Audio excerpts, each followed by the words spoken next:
আসসালামু আলাইকুম সবাইকে, ওয়েলকাম টু মাই চ্যানেল। আজকে আমি রিভিউ করব এই হ্যান্ড চপারটা। অনেকেই ভাবেন এটা আসলে কাজের নাকি শুধু দেখতেই ভালো। চলুন দেখে নেই। এই হ্যান্ড চপারটা দেখতে খুবই সিম্পল।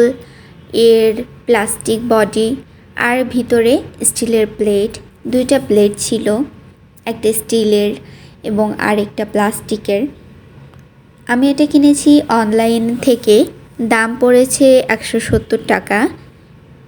এখন আমি এটা ব্যবহার করে দেখাবো। এই চপারটা দিয়ে আমি খুব সুন্দরভাবে মিহিভাবে চপ করতে পেরেছি। পেঁয়াজ, আস্ত কাঁচামরিচ আর রসুন খুব সহজেই চপড হয়ে যায় এটাতে। আর কয়েকবার মাত্র টান দিলেই সব কিছু সুন্দর আর সমানভাবে কুচি হয়ে যায়। আমি তো ভাবতেই পারিনি যে এত সুন্দরভাবে এটাকে আমি ব্যবহার করতে পারবো, এত সুন্দরভাবে কুচি হয়ে যাচ্ছে। আমি যদি আগে জানতাম তাহলে আমি আমার হল লাইফের জন্য একটা কিনে নিতাম অবশ্যই। আর সবচেয়ে ভালো লেগেছে যে আস্ত কাঁচামরিচ আর রসুনও খুব সহজে চপ হয়, কোনো ঝামেলা হয় না। বিশেষ করে যাদের বাসায় ব্লেন্ডার নেই তাদের জন্য এটা সত্যিই একটা খুব ভালো অপশন হতে পারে।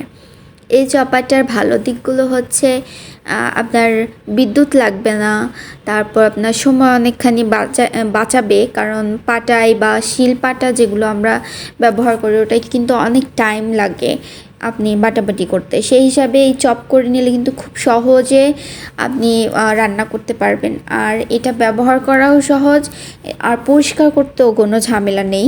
তবে খুব শক্ত সবজি দিলে একটু সমস্যা হতে পারে। আচ্ছা, আমার ব্যক্তিগতভাবে যদি বলি, আমার চপারটা এত ভালো লেগেছে যে আমি ভাবছি আমার আম্মুকে একটা কিনে দেব, কারণ আম্মুর ব্লেন্ডার নেই।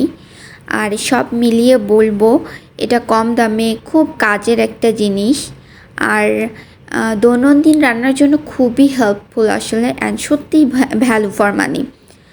আর এটা দিয়ে আমি রান্নাও করে ফেলেছি।